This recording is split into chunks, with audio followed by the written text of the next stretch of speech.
Assalamualaikum warahmatullahi wabarakatuh. Ya, baik, terima kasih.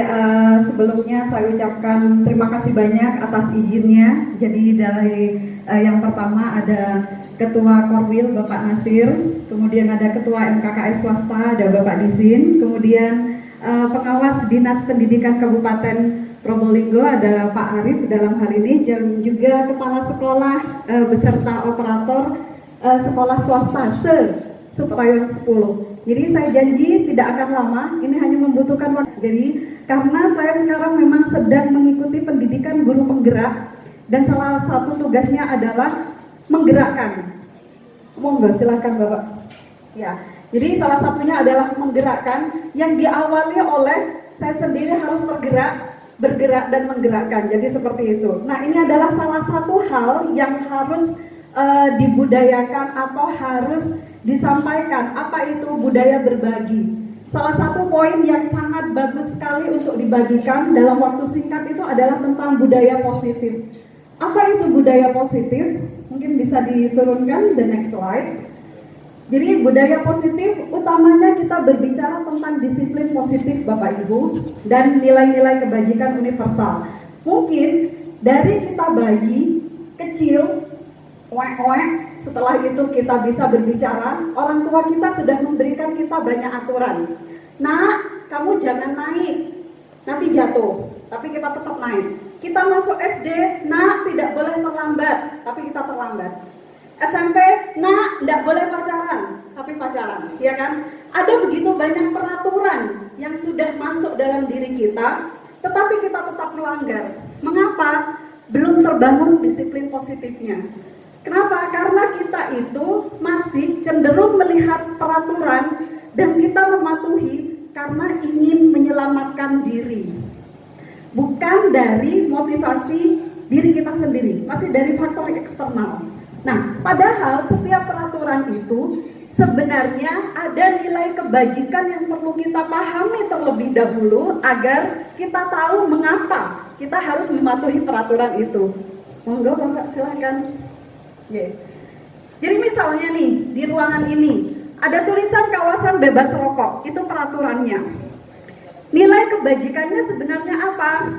1. Kesehatan itu penting. Penting nggak Bapak Ibu kesehatan? Penting. Kalau Bapak Ibu merokok di ruangan ber-AC itu akan pekat, semua orang itu akan mabuk nantinya, jadi begitu ya, udaranya nggak segar. Intinya apa? Kesehatan itu lebih utama. Nah, Bapak Ibu kalau mengetahui jadi kesehatan itu adalah alasan utamanya, mungkin itu akan menjadi alasan Bapak Ibu tetap hidup, bisa umur panjang. Kalau yang bapaknya bisa menambah istri mungkin, kalau masih satu, tapi tidak disarankan ya. Nanti saya dibully, ini katanya Bu Yuni sampai Bakti Pertiwi, saya suruh sehat biar bisa nambah istri. Oh maaf, saya cabut yang tadi, bergurau saja. Jadi itu salah satu contohnya. Intinya adalah kita ketika memberikan peraturan kepada anak, sebenarnya kita itu harus melampirkan dulu keyakinan kebajikan nilainya itu apa. Kenapa kok ada peraturan seperti itu? Oke, next. Singkat-singkat saja ya. Nah, ini salah satu perubahan paradigma yang sering menjadi paradigma di otak kita bahwa kita itu guru bisa mengontrol anak. Sekarang coba bayangkan, Bapak Ibu, semua tangan kanannya diangkat dong. Oke. Nah, sekarang bayangkan Bapak Ibu punya sesuatu yang berharga dan digenggam erat, kepal tangannya. Nah, saya sekarang coba mau meminta, Pak, bisa nggak buka tangannya? Apa sih isinya? Ada sesuatu. Oke, berharga Pak ya? Buka dong, saya ingin tahu, boleh nggak? Oh, nggak boleh ya? Kenapa kok nggak boleh Pak? Oh, karena itu ya Bapak. Oke, iya. Bapak ini tidak mau membuka. Oke, saya coba Pak Misroto. Pak Misroto, buka tangannya dong. Nggak boleh. Kenapa kok nggak boleh Pak? Oh, rahasia pribadi. Bukankah kita sudah berbagi rahasia sejak bertahun-tahun yang lalu? Bapak lupa. Kenapa baru sekarang nggak boleh tahu rahasianya? Oke, coba Pak Misroto misalnya membuka. Oke, membuka. Oke. Boleh, ayo dong Pak, buka Pak. Oh, agak berat, gak apa-apa, kita nanti pikul bersama. Oke. Oh, ternyata isinya adalah tentang komitmen pernikahan. Oke. Ya, baik, terima kasih. Nah, dari ilusi itu Bapak Ibu, ada dua hal yang menarik. Sebegitu kuatnya kita merayu seseorang untuk membuka tangannya, tapi dia tidak mau. Kenapa? Dia memang nggak mau, nggak bisa dipaksa dari luar gitu loh. Sedangkan kasus yang satunya bisa, kenapa? Itu bukan karena saya yang meminta, karena memang mau membuka. Intinya apa? Keyakinan yang kita lakukan itu sebenarnya mau dan tidak mau itu adalah motivasi dari diri sendiri. Jadi bukan karena dipengaruhi oleh orang luar. Jadi kalau kita yakin, oh iya, merokok itu memang bahaya untuk kesehatan, maka jenengan tidak akan merokok. Tapi kalau Bapak dan Ibu meyakini, Allah, kakek saya merokok 90 tahun baru meninggal. Katanya kayak gitu kan, berarti nggak ngaruh. Rokoknya pun naik, Surya 12 Pro, itu harganya 27.000 sekarang lebih. Kalau dibelikan beras bisa dapat 2,5 kg ya kan. Tetap aja beli walaupun nggak punya. Kenapa? Karena keyakinan dari diri sendiri itu tidak mendukung untuk berhenti merokok. Jadi seperti itu. Nah, next. Sudah berapa menit? 6. Oke, fine. Terakhir ya. Jadi intinya kita selama ini berilusi bahwa kita mengontrol murid kita. Kita berilusi bahwa ketika orang mengkritik kita, terus kita jadi down, jadi seperti itu, jadi nggak pede lagi. Terus kita berilusi bahwa semua penguatan positif itu efektif dan bermanfaat, itu semuanya ilusi. Jadi kembali pada diri kita sendiri. Oke, next. Lewati. Ya, jadi ini adalah tentang disiplin teori positif. Nanti Bapak Ibu bisa menyimaknya. Ya, oke. Jadi seperti ini. Intinya adalah ketika kita melakukan disiplin positif itu tidak ada kekaman dari luar. Kita belajar dari diri sendiri, menggerakkan diri sendiri dan meyakini nilai kebaikan dari semua hal termasuk peraturan itu dari kita sendiri. Jadi seperti itu. Terima kasih banyak. Selamat bergerak Bapak Ibu semua. Mari kita tetap meyakini bahwa sesuatu yang positif harus ditularkan sekecil apapun itu. Terima kasih banyak atas perhatiannya. Wassalamualaikum warahmatullahi wabarakatuh. Listen to me. Every institution, setiap lembaga yang paling kecil di sini adalah lembaga kelas ya yang kalian punya sekarang. Nah, itu semuanya ada aturannya. Rumah itu juga merupakan lembaga, itu juga ada aturannya. Namun aturan itu jika kita tidak memahami apa nilai positifnya, ya percuma. Ketika kalian dikatakan dia tidak boleh main fisik, kalian hanya mengertinya aturannya tidak boleh main fisik. Padahal ada nilai positif atau nilai kebajikan di balik tidak boleh main fisik. Kira-kira apa? Apa yang kalian jaga ketika kalian dilarang atau diberi peraturan tidak boleh main fisik?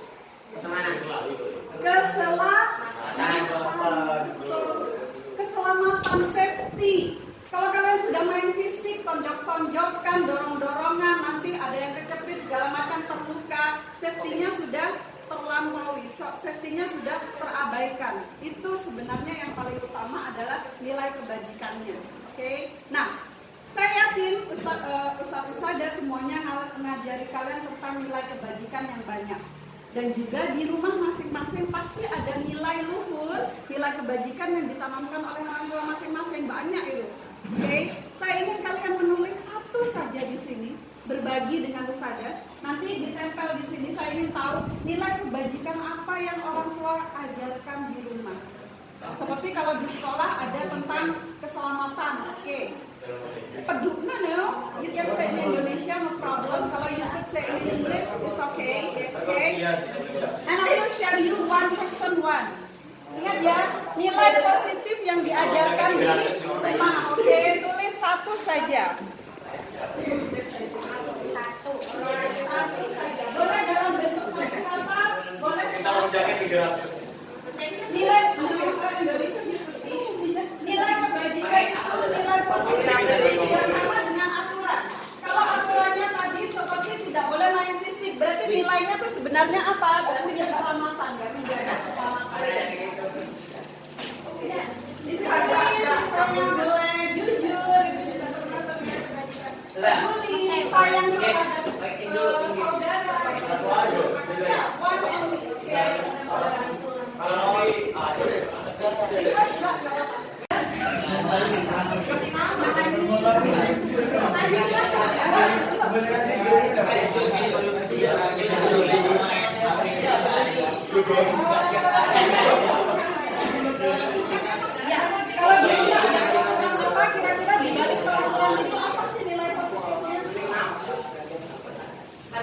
And you? Thank you, Sada. Ada kayak gitu tuh.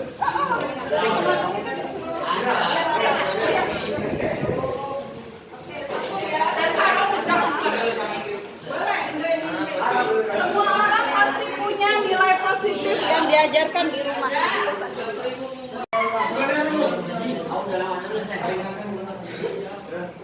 Oh, ini dong. Oh ya. Kayak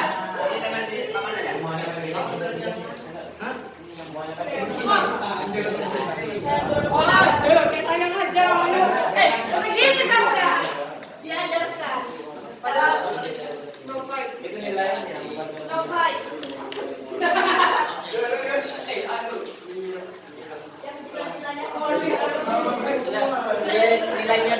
Yes. The positive value only. Nilai positifnya, nilai kebajikannya kira-kira apa sih yang ada di balik peraturan itu?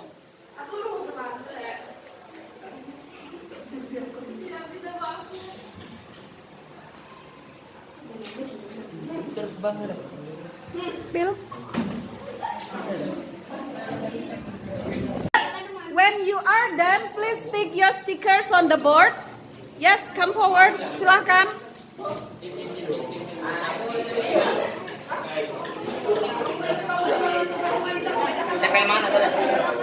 Yeah, just stick it there.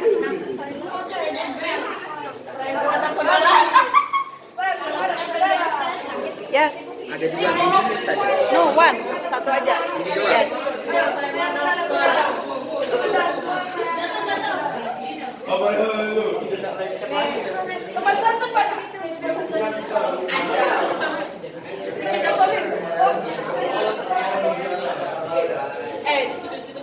Nggak boleh ganggu geng saya terhadap saudara. Kamu jangan di sini. Oke. Ini tuh saya terhadap saudara. Aduh.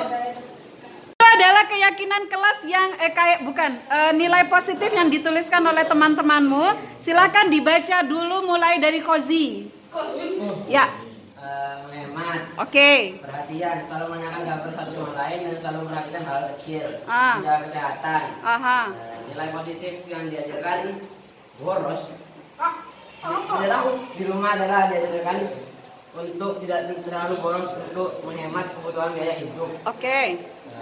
Perhatian, jangan sampai mengikuti atau mendukung aksi penindasan atau bullying. Nilai positif, menjaga keselamatan, kedamaian dan pertemanan. Oke, menjaga keselamatan. Merawat hewan dan tanaman. Nilai positif, belajar menyayangi makhluk ciptaan Allah. Oke, menyayangi makhluk ciptaan Allah ya. Ya. Dan Peduli terhadap kebersihan dan menjawab. nilai positifnya apa? Tidak ada. Tidak ada. Menjaga kebersihan. Ya, oke, kebersihan. Right. Ini? Kontrol emosi agar tidak menjadi orang yang gampang marah. Di dalam kehidupan jika tidak bisa mengontrol emosi dapat berimbas kepada diri sendiri dan orang lain. Oke. So if you can take control of your emotion, you can have good mood every time. Oke, intinya adalah mengontrol emosi. Oke, right. Thank you. Sabrina. Sayang terhadap saudara, menyayangi adik, tidak boleh berantem mengalah dengan adik. Oke, and then menyayangi semua itu ya. Oh, right. Ternyata murid-muridnya saja penyayang semua. Oke, and then Kedua orang tua, nilai positif meringankan beban kedua orang tua. yes. Tidak boleh minum alkohol, Tidak minum alkohol. Nilai positifnya kira-kira apa? menjaga keselamatan organ tubuh. Oke, menjaga keselamatan, menjaga kesehatan dan Tidak boleh keluar pada saat malam hari. Oke, nilai positifnya? Keselamatan. Keselamatan, right. Tidak boleh bermain HP terlalu lama karena dapat merusak kesehatan mata. Oke. Menguras kamar mandi Ya, nilai positifnya? agar tidak bau. Agar tidak bau. Oke, menjaga kesehatan ya mungkin ya. Oke. Ya, Alan, try. Menjaga kerukunan, Ah, sopan santun, alright. menjaga kerukunan sesama saudara, menjaga kerukunan antar saudara, Yes. sayang terhadap saudara, menjaga lingkungan, Oke. menjaga kebersihan, Yes. selalu makan tepat waktu Alright. agar tidak mudah sakit, Oke. membantu orang tua seperti menyapu rumah DLL. Oke. Nilai positifnya meringankan beban orang tua. Sopan santun membantu membersihkan rumah, membantu orang tua seperti menyapa, menyukai dan lain-lain. Nilai positif mengurangi beban orang tua. Saya terhadap saudara. Dituliskan di sini kita tadi sudah ambil kesimpulan beberapa keyakinan kelas yang akan kita terapkan. Semoga ini menjadi budaya positif bukan hanya di kelas saja tetapi di rumah, di lingkungan juga kalian lebih perhatian dan lain sebagainya ya. Oke, apa saja kita ulangi dari pertama? Satu, menjaga lingkungan. Yang kedua, sopan. Yang ketiga, menjaga keselamatan dan kebersihan. Dan saling menyayangi. Yang terakhir, emosi, ya, mengontrol emosi. Oke, semoga kita semua menjadi orang yang lebih baik. Thank you for today. Assalamualaikum warahmatullahi wabarakatuh. Yes, kenapa? Ya. Mbak Tiara, betul? Dari 9C ya? Menurut data yang Ustadzah lihat di sini, Mbak Tiara belum mengumpulkan tugas untuk pop up guru bahasa Inggris, benar? Nah, itu kira-kira kenapa kok begitu tuh, Mbak Tiara? Sebelumnya maaf saya karena saya telah mengumpulkan tugas yang sudah berikan di kelas kami. Tapi saya memiliki beberapa tugas pada minggu ini sehingga saya telah mengumpulkan tugas yang sudah berikan. Saya tergabung dalam organisasi OSIS yang sedang mempersiapkan lomba-lomba untuk kelas meeting, sehingga saya sedikit sibuk dan terlalai dalam mengerjakan tugas yang saya berikan. Oh gitu ya. Memang kalau kita berada dalam posisi seperti itu wajar, manusia kadang meninggalkan satu komitmen untuk yang lainnya ya.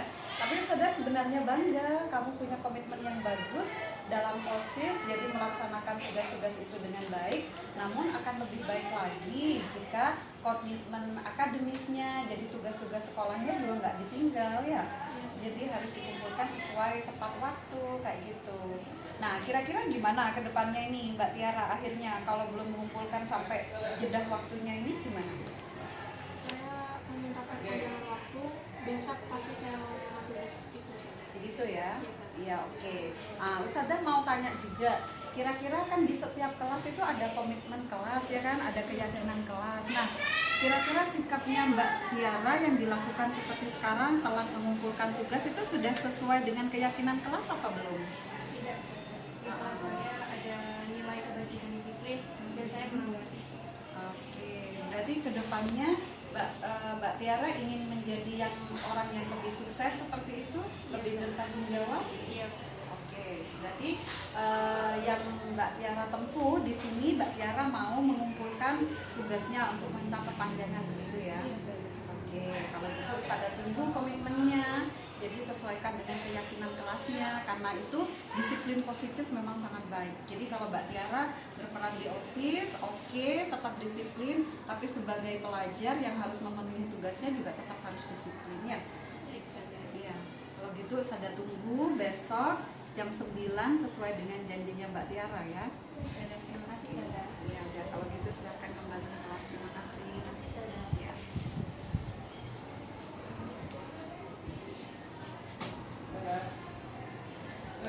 Oke, Nanda Farhan, tahu kenapa Ustadzah panggil ke sini? Oh iya. Ustadzah dengar Nanda Farhan memecahkan guci di kelas, guci air minum, benar nggak? Iya benar saudara. Maaf saudara. Nah, itu gimana ceritanya kok bisa terjadi seperti itu? Tapi kesalahan itu bukan murni saya yang buat. Tadi saya kan main dorong-dorongan sama Doni di kelas kan. Terus pas main dorong-dorongan itu tangan saya nggak sengaja kena besinya itu ada. Terus ya itu jatuh dari ujinya. Ya, Ustazah tahu bahwa setiap manusia itu bisa berbuat kesalahan, itu manusiawi sekali ya. Nah, yang paling penting itu adalah bagaimana kita memperbaiki kesalahan itu kalau sudah terlanjur kita buat. Jadi seperti itu. Nah, kira-kira menurut Farhan, apa yang ingin Farhan lakukan selanjutnya ketika Farhan tahu bahwa Farhan berbuat kesalahan seperti itu? Saya nggak akan ulangi kesalahan. Iya, oke. Nah, menurut Farhan, kira-kira tindakan Farhan yang tadi bergurau di kelas bersama Doni akhirnya mengakibatkan gucinya tadi pecah seperti itu sudah sesuai dengan keyakinan kelas nggak? Tidak ada, itu bahkan menyalahi aturan kelas.